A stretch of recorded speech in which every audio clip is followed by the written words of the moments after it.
Chapi i to was serdecznie ponownie u mnie. Wiecie co? W życiu każdego cosplayera czasem przychodzi taki moment, w którym mamy ochotę zrobić coś bardzo głupiego i nie ukrywam, że mój moment chyba nadszedł. No pewnie robiłam tam w przeszłości jakieś głupie scenki czy jakieś derpowe zdjęcia, ale to jest inny poziom i jestem z siebie bardzo dumna, że podjęłam tą decyzję. Mój czas wyzwolenia tej super głupiej energii, którą w sobie trzymam od dłuższej chwili, robiąc słodkie panienki albo fajne zbroje, nadszedł podczas Pyrkonu i złączył się bardzo dobrze z grupką Anuszki, która zaplanowała sobie strój z filmu Asterix i Obelix Misja Kleopatra. Oczywiście w mojej głowie było parę pomysłów na jakieś luźne postacie, czy wiecie, jakieś śmieszne przebrania ze znajomymi, ale jakoś nie do końca wiedziałam, co wybrać, żeby w końcu pójść na konwent naprawdę w przyjemnym, wygodnym i po prostu śmiesznym stroju. No i tak myślałam nad tym strojem i przypomniało mi się, że bardzo często na konwentach ludzie pytają mnie: ej Chapi, ale jak to jest być cosplayerką? No i ja nie mogę im powiedzieć, wiecie, że jest dobrze albo że niedobrze. No bo gdybym miała powiedzieć, co cenię w życiu i w cosplayu najbardziej, powiedziałabym, że ludzi, którzy podali mi pewną dłoń, kiedy sobie nie radziłam, kiedy byłam sama. I to właśnie przypadkowe spotkania na konwentach wpływają na nasze życie. Chodzi o to, że kiedy wyznaje się jakieś wartości, z pozoru nawet uniwersalne, to nie znajdujesz tego zrozumienia, które pomaga nam się rozwijać. A ja miałam to szczęście, ponieważ je znalazłam. I dziękuję życiu. Dziękuję, ponieważ życie to śpiew, życie to taniec, życie to miłość. A wiele osób również pyta się mnie: ale jak ty to robisz? Skąd czerpiesz tą radość? No i odpowiadam, że to właśnie umiłowanie cosplayu, że no sprawia, że ja mogę dzisiaj robić cosplay skryby Otisa, jutro jakąś wielką zbroję, a kolejnego dnia, nie wiem, oddam się pracy społecznej i, nie wiem, będę sadzić, marchew. Przemyślałam więc dogłębnie całą sprawę, biorąc pod uwagę wszystko to, co właśnie powiedziałam do was.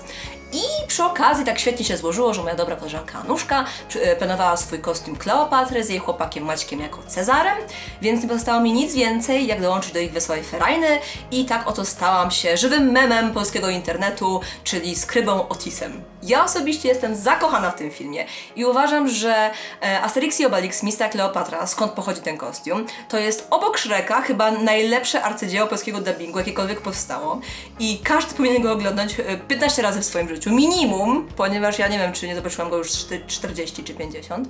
To jest najlepszy film, przy którym po prostu płaczesz, jak słuchasz tych dialogów. Każdy normalny Polak w święta oglądał Kevina samego w domu. Ja niestety Polsatu nie miałam, więc oglądałam to, co było na innych kanałach. A tak zdarzyło się, że była to właśnie Misja Kleopatra, więc to jest mój świąteczny film i nikt mi tego nie zabierze. I ciągle ze mną jest, oglądam go co jakiś czas i ciągle używam tych cytatów właśnie z filmu w moim prywatnym, codziennym życiu. Nad cosplayem na Pyrkon kminiłam 3 miesiące. 3 miesiące? 3 miesiące? 3? Na maj? Bo kompletnie pierwszy raz od dawna nie miałam pomysłu, co zrobić na Pyrkon i Otis powstał 2 tygodnie przed imprezą. To był naprawdę hardkorowy moment, ale Anuszka tak bardzo mnie zainspirowała, że stwierdziłam, że robimy to i nie żałuję niczego. To był najlepszy pomysł na kostium na Pyrkon, jaki w życiu miałam. To był najwygodniejszy, najprzyjemniejszy, najśmieszniejszy strój, jaki założyłam i tak świetnie się w nim bawiłam, że po prostu jestem zakochana w tym projekcie. Pomimo pośpiechu nagrałam większość procesu robienia tego kostiumu, tak żebyście mogli właśnie teraz zobaczyć, jak Otis powstawał i może czegoś nowego nauczyć się z technik robienia kostiumów. Zapraszam was więc serdecznie do oglądnięcia mojej walki z tym kostiumem, z tym jak ostatecznie wyszłam jako mały egipski chłopiec oraz tego, jak bawiłam się na Pyrkonie, ponieważ mam parę klipów właśnie z tego, jak ten strój leżał na mnie podczas imprezy i mam nadzieję, że zobaczycie, jak dużo frajdy dawała mi ta postać. Absolutnie wszystkim polecam stroje z memów. A teraz lecimy! Zaczniemy od części szytej. Do tego projektu starałam się używać naturalnych materiałów, więc na zewnętrzną spódniczkę użyłam czegoś w stylu lnu. Złożyłam materiał na pół i ścięłam go do półkoła. Wymierzyłam go tak, że na długość sięgał od mojego pasa do ziemi. Zazwyczaj moje wykroje wykonuję na takich bardzo dużych płachtach papieru i w tym przypadku użyłam plakatu z kina jeszcze z pierwszej części Frozen. Papa, Olaf, przydasz mi się w inny sposób. Mohaha. Na oko wyrysowałam kształt bluzki, ale z metrem krawieckim już sprawdzałam szerokość i długość. Na szczęście strój Otisa jest bardzo luźny, więc nie musiałam zbytnio martwić się tym, żeby był obcisły i dopasowany. Wykrój przyniosłam na lekko rozciągliwy pomarańczowy materiał i wycięłam go 2 razy. Do tego zadania polecam raczej jakieś mydełko krawieckie niż marker, ponieważ on zostawia permanentne ślady.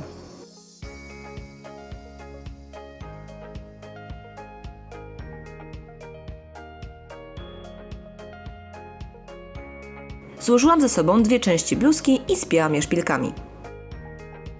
Niestety nie mam za dużo materiału, jak szyłam moją spódnicę. Jest to zwykła spódnica z koła, którą szyłam raczej panelami, ponieważ miałam różne ścinki pomarańczowego materiału w domu. Przód uszyłam z tego samego materiału co bluzka, a tył raczej był z tych właśnie dodatkowych ścinków. Tył będzie i tak pod drugą spódnicą, więc żaden się nie dowie? Żaden. Następnie spędziłam parę godzin na maszynie, zszywając wszystkie panele razem. Mój wykrój bluzki wymagał paru poprawek. Markerem do tkanin zaznaczyłam sobie miejsce, w których chciałam zwężyć rękawy. Następnie przyszedł czas na lamówkę. Kupiłam jakieś paręnaście metrów bawełnianej brązowej lamówki, a następnie przypięłam ją szpilkami do spódnicy. To mega mozolna robota, ja zazwyczaj przy niej słucham np. jakichś podcastów w tle. Tą samą lamówkę przyszyłam do mojej zewnętrznej spódnicy. Użyłam ją również do wykończenia mojej bluzki. Ale nieco inaczej niż sądzicie. Lamówkę zszyłam ze sobą od wewnętrznej strony, tworząc taki mały tunel. Używając grubego, bawełnianego sznurka, wciągnęłam go do tunelu. W taki prosty sposób zrobiłam sobie nową lamówkę, która była wypukła i dość trójwymiarowa. Następnie wszłam ją ręcznie do rękawów i kołnierza bluzki. Lecimy dalej, czas na pas. Szablon wykonałam z resztek Olafa, sorry Olaf, i przyniosłam na piankę Ewa. Moja pianka miała 3 mm grubości. Wybrałam ją ze względu na to, że potem, gdy obkleję ją ekoskórą, będzie ona bardzo sztywna. Więc nie potrzebowałam jakiejś 5 czy 6, ponieważ wiedziałam, że i tak Sky wzmocni całą konstrukcję. Ekoskóra, którą używam, to Sky obiciowy i kupuję ją zazwyczaj właśnie w sklepach z obiciami do różnych pów, czy krzeseł, czy jakichś sof. Czas na moją tajną broń, czyli klej w sprayu. Absolutnie go uwielbiam do takich projektów. Nałóżcie klej na piankę Ewa i przyklejcie do skóry. Pamiętajcie o tym, żeby być ostrożnym podczas nakładania skóry, ponieważ mogą tam się tworzyć jakieś bąbelki. Możecie użyć nieco siły i wypchnąć bąbelki powietrza spod skóry. Na podobnej zasadzie wykonałam wszystkie obramowania pasa. Piankowe krawędzie, które wycięłam według szablonu, obkleiłam ekoskórą. Sky świetnie się łączy do siebie używając kropelki, czyli kleju cyjanoakrylowego. Ostrożnie umiejscowiłam krawędzie na pasie i wszystko przykleiłam właśnie kropelką. Kolejny etap to wszystkie wypukłe elementy. Chciałam, żeby detale się wyróżniały, więc zamiast naklejać na mój pas tylko jedną warstwę ekoskóry, stwierdziłam, że obkleję nią cienką piankę Ewa. Nie mam pojęcia, ile wycięłam tych piramidek, ale narobiłam się jak niewolnicy na budowie. O ile mi wiadomo o Cezarze, to nie Rzymianie zbudowali piramidy. Takie tam stożki. Drugą częścią tych przymusowych robót było naklejanie wszystkich tych stożków na ekoskórę. I ponownie pomógł mi tutaj mój dzielny klej w sprayu.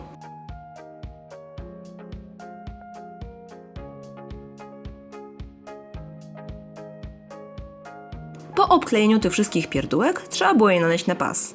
Przydałby się jakiś napój magiczny, albo chociaż kalafiorowa. To napój magiczny. Nie, kalafiorowa. Przed użyciem kleju rozłożyłam sobie wszystkie detale na pasie i pobawiłam się nieco w Tetrisa. Kiedy byłam pewna, że wszystko leży poprawnie, czas na klej. Ponownie użyłam superglue. Pomimo faktu, że naprawdę robiłam się jak głupia przy tych wszystkich detalach, to cieszę się, że je zrobiłam w taki sposób. Wypukłe elementy naprawdę dały świetny efekt.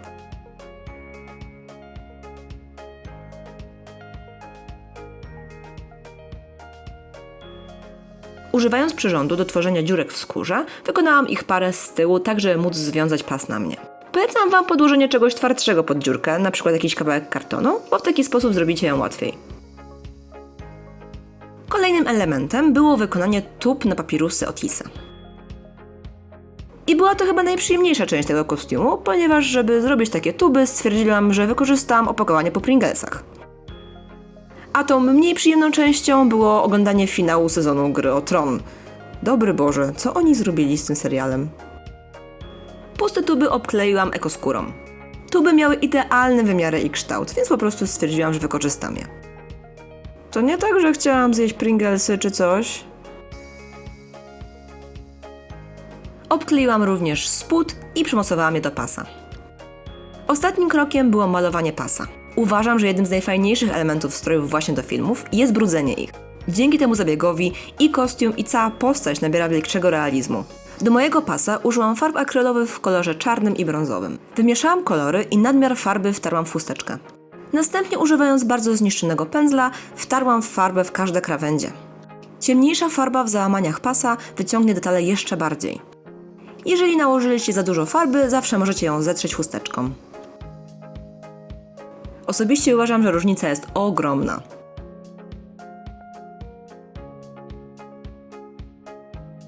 Na sam koniec musiałam zrobić perukę.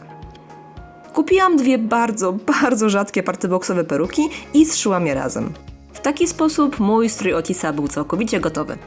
Pokażę wam teraz, jak bawiłam się na Pyrkonie i jak ten kostium wyszedł na zdjęciach. Dzień dobry, Otis Skryba, pozdrawiam z drugiego dnia Pyrkonu. To są najlepsze stroje, przysięgam, a tu się jeszcze nam kleją na się. To są najlepsze stroje, jakie w życiu wymyśliliśmy. Przysięgam, Anuszka, ja chcę podziękować za ten świetny pomysł. Nie ma problemu, polecam się.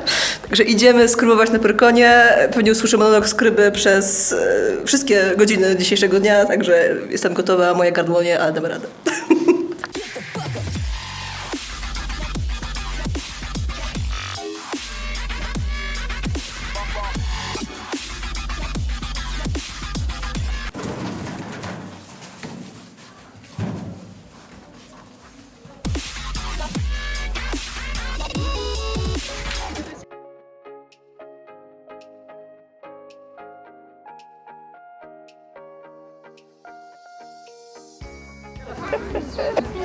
Odnalazłam swoją Saharę.